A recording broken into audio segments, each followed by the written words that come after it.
Shalom, shalom, akiyam.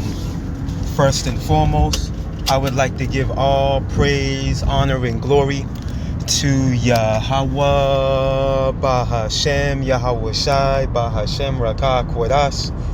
I would also like to give a double honors to the elders and apostles of Great Millstone, where I learned this 144% truth.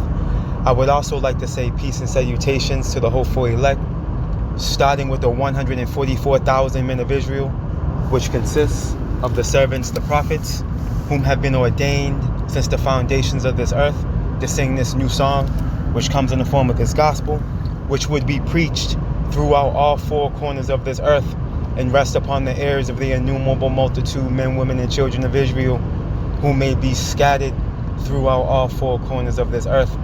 It's just Bayan back again through the spirit and power of Yahweh, Bahashem, Yahweh Shai. And I just wanted to get into a brief lesson, speaking on this diabolical, idolatrous holiday, known as Christmas, which we have the masses of our people, you so-called Negroes, Latinos, and Native Americans, you Israelites of the Bible, all right, 2/3 of you celebrating this wicked holiday, man. And you have, for the most part, you have no idea what you're joining yourself unto.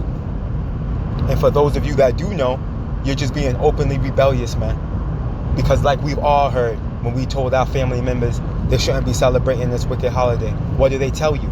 Oh, we're gonna do it for the kids, okay? Not realizing you're passing your kids through the fire, man. Okay, offering them up to Molech in the form of Santa Claus, man. You don't even understand what you're taking part of, man.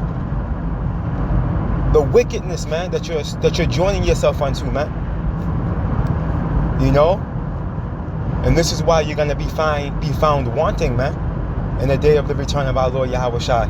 You're gonna get caught up in these coming calamities that Yahweh Bashem Yahweh Shai is bringing to this planet Earth, and ultimately, you're gonna be in a position where you're being given up to your own devices, man, because you wanted to be in a position where you didn't want to hearken to wise counsel.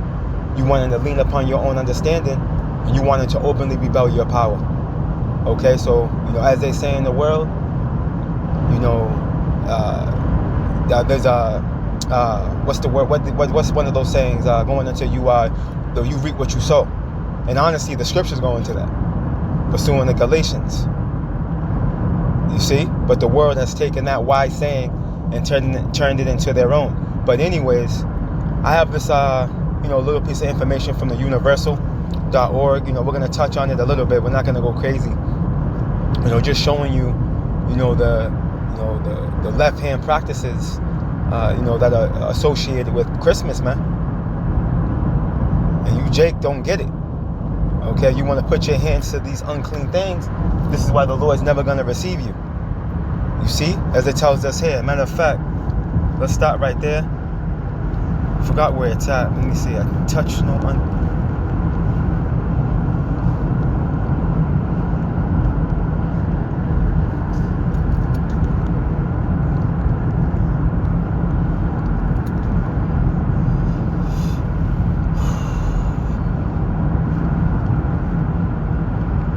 There it goes. 2 Corinthians chapter 6 and verse 17, and it reads, "Wherefore come out from among them and be ye separate." Come out from among who? These heathen. Jake. Okay, because you got to remember, during this time, Apostle Paul was what? His mission was what? To gather the lost sheep of the 12 tribes of Israel. Those Israelite foreigners that had been Hellenized. You see? So these letters were going out in efforts to persuade the minds of our people, man, and to make sure the churches were operating under an order of the Lord. Okay? See? So when you look at this for face value, it's telling you to what? Come out from among these heathen, man. Stop practicing the ways of the heathen. Their custom, their practices, their philosophies, let them all go. No longer have the mind of a Gentile.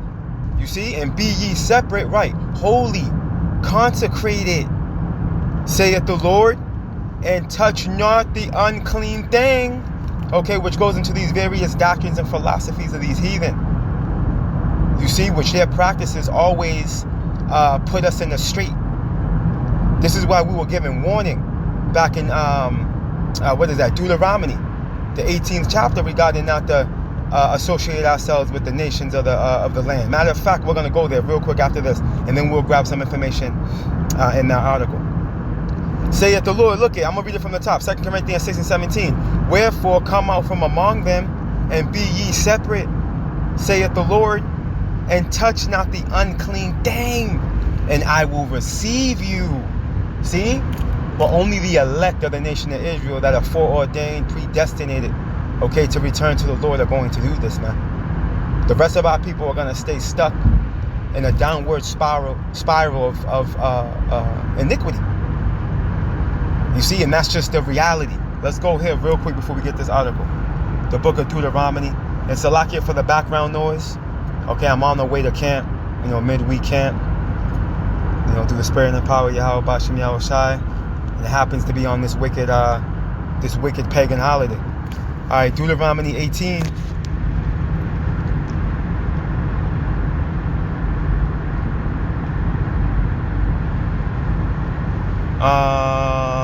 I'm going to start at verse 9 to build up to it. Verse 12 is the point. And it reads, Deuteronomy 18 and verse 9, and it reads, when thou art come into the land which the Lord Yahweh thy power giveth thee, right, the land of Canaan, right, the holy land. Okay, look it. Thou shalt not learn to do after the abominations of those nations, right? Those 7 Hamite nations, man. You see, look it, that we were to drive out. Look, these shall not be found among you anyone that maketh his son or his daughter to pass through the fire, man.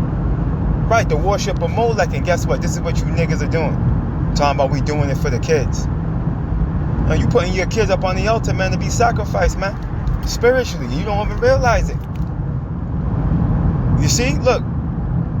Or that useth divination, or an observer of times, or an enchanter, or a witch, witchcraft, which all these pagan holidays are oriented around, yeah, you guessed it, witchcraft, man. That's what paganism is.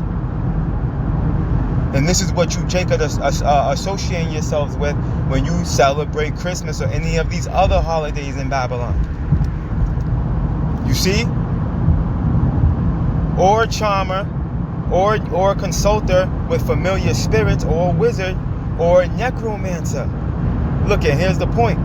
For all that do these things are an abomination. See?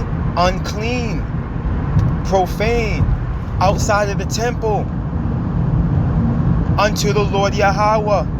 And because of these abominations, the Lord Yahweh thy power doeth drive them out from before thee. See? Because this is what they were doing in the land. Okay, they were doing odious works, as it tells us in Wisdom of Solomon. What is that? Wisdom of Solomon 12, if I'm not mistaken. You see that? And then when you tap into this right here, this is exactly what you're associating yourself with, man. Odious works. You see, because Christmas goes back to Babel, all right, which was the first Babylon, ruled by Nimrod. Okay, you have Nimrod and Semiramis. Semiramis is his wife and his mother. And supposedly, the story goes that they had Tammuz, and the Tammuz died. He was found slumped over a tree or whatever, and then every year a tree will grow where he died at, supposedly. That's the story. And that's where you get this tree, which is a representation of Nimrod's phallus.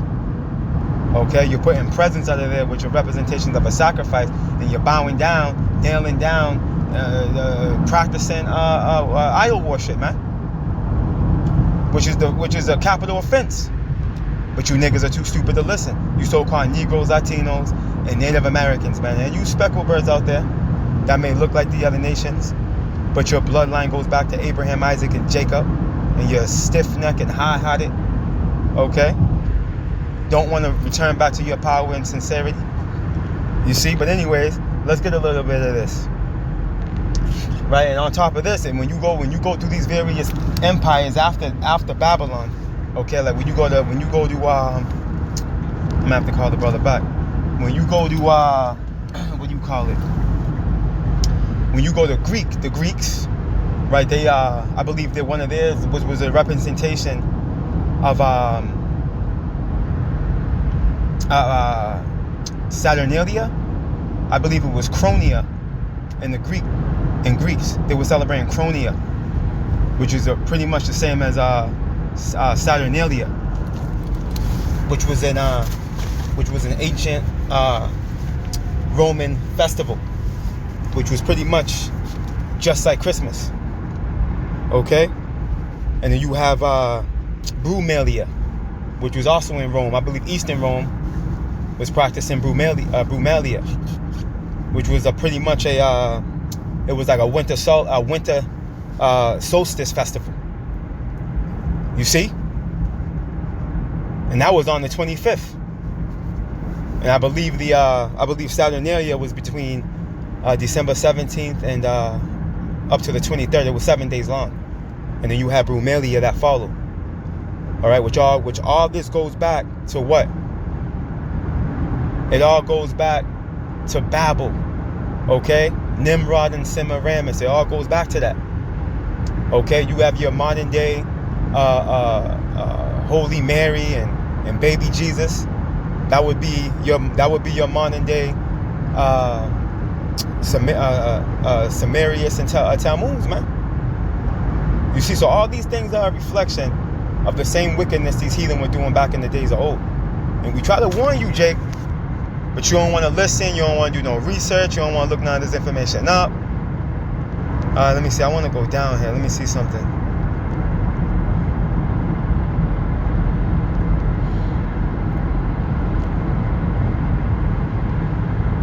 Yeah, there you go. Let's get this right here.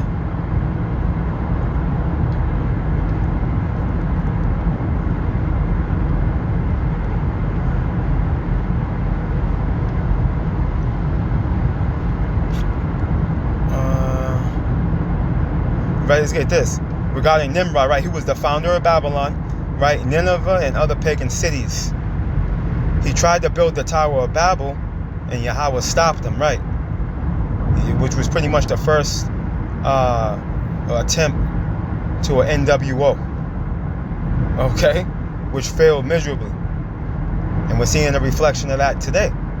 It's the same things happening today all over again in the form of this fourth industrial revolution. Where they're trying to pull the same stunt, right? But guess what? Just like the Tower of Babel, it's gonna fail miserably. Let's see. Look at his uncle Shem deleted him because he was opposing power too much, right? It tells you this in the Josephus. He was. Let me see. Semiramis, his wife and mother, spread a lie and said that he had not died, but had in fact gone to heaven, since he called himself the sun god. Right, Semiramis became pregnant and claimed it to be a gift from the gods, the reincarnation of Nimrod, when in fact it was the result of betrayal, since her husband and son was already dead. Right, and Tammuz was born on December 25th. See, the sun god of the Egyptians. See, Babylonians, Greeks, right, we mentioned it. Right, there were Chronia in Greece, right, Persians, Romans, right, Romans, we went into it. They celebrated Saturnalia, right, which is the worship of Saturn, right? It was a Western Rome Christmas influence, man. Was what it was. You see, from the SS secret society, right? And we see that today, right, from the secret societies known as the Illuminati, right? The illuminated ones, supposedly on the left-hand side. You see, and this is what it is. And the whole idea that Yahweh Shai, who the world ignorantly calls Jesus Christ's birthday, is on the 25th, that's a complete farce. Okay, and how you kill that is simply going to what's that? Is that let me see something. Let's go here. Let's go to the scriptures. But let me see something real quick if I want. I mean, there's a some good pieces of information in here. I didn't want to go too crazy with it.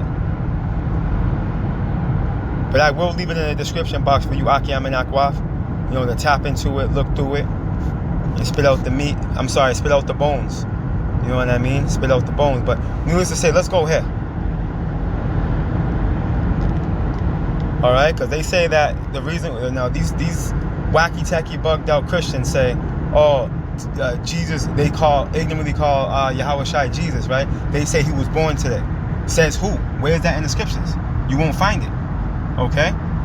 There's no way possible that he was born in the winter and dead of winter. How do we prove it? Let's go ahead. When you go to the book of Luke,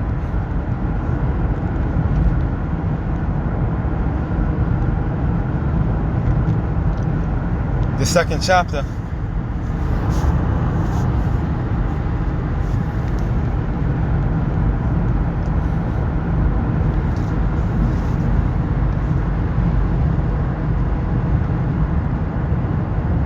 let me see here.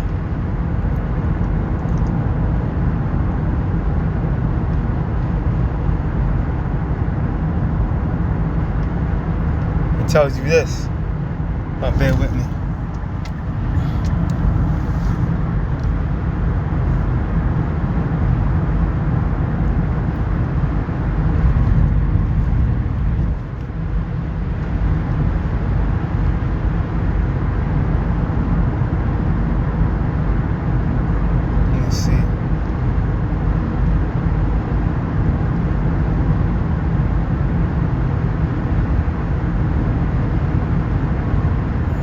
Right here. I'll start at verse 39, right? And it reads, and when they had performed all things according to the law of the Lord, they returned into Galilee to their own city Nazareth. And the child grew and waxed strong in spirit and with wisdom, and with grace of power was upon him. It's talking about Yahweh Shai. Right now, his parents went to Jerusalem every year at the feast of Passover. Right. This is one of the feast days. You got to go back to the temple. Okay. You had the feast of unleavened bread, which is the Passover. Right. The feast of weeks and the feast of tabernacle. All right. Pursuing the what's that? The Deuteronomy 16 and 16. You see, you got to go to the Holy Land every year for those three high holy days. Right. And when he was 12 years old, who? Yahweh Shai, they went up to Jerusalem after the custom of the feast. You see? When he was 12 years old, they went up to the Passover. And that's around the time he was born as well. Bear with me.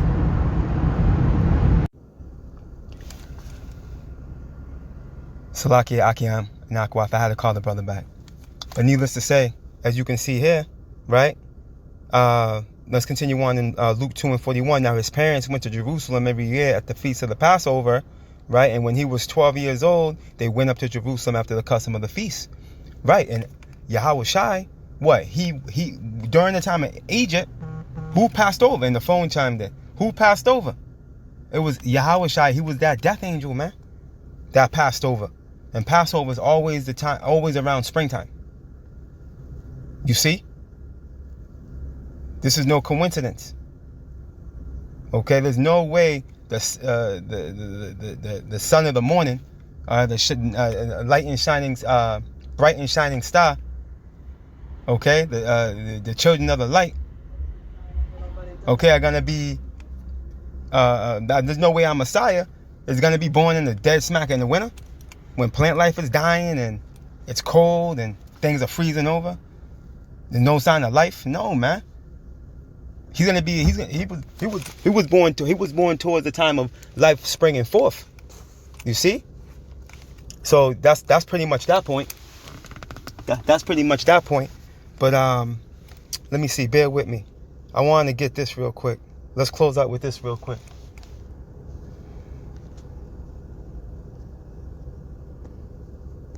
This is an oldie but goodie, right?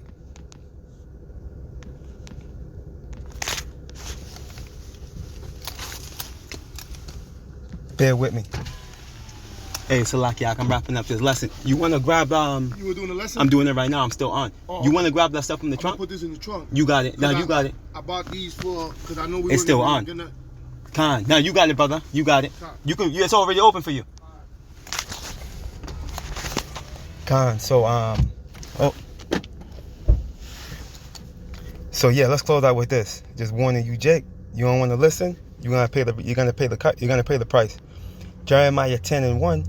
Hear ye the word which the Lord Yahweh speaketh unto you, O house of Israel.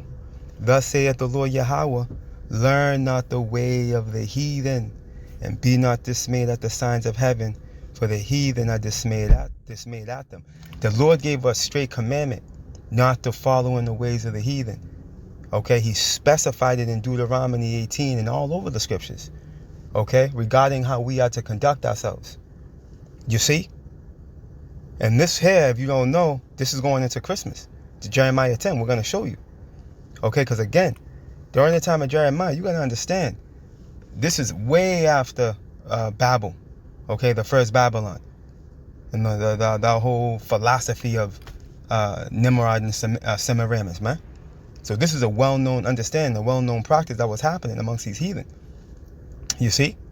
And we were being warned and told not to join ourselves to it. Continuing on, for the customs of the people are vain. For one cutteth a tree out of the forest, the work of the hands of the workmen, with the axe, right? Yep, your tree, your Christmas tree, right? They deck it with silver and with gold. They fasten it with nails and with hammers, that it move not, right? The tree stand, right? You deck it with silver and gold, the ornaments, the star on top, right? The star Molech on top, right? Look, they are upright as the palm tree, but speak not. They must needs to be born, because they cannot go, right? You got to carry them. They can't walk on their own.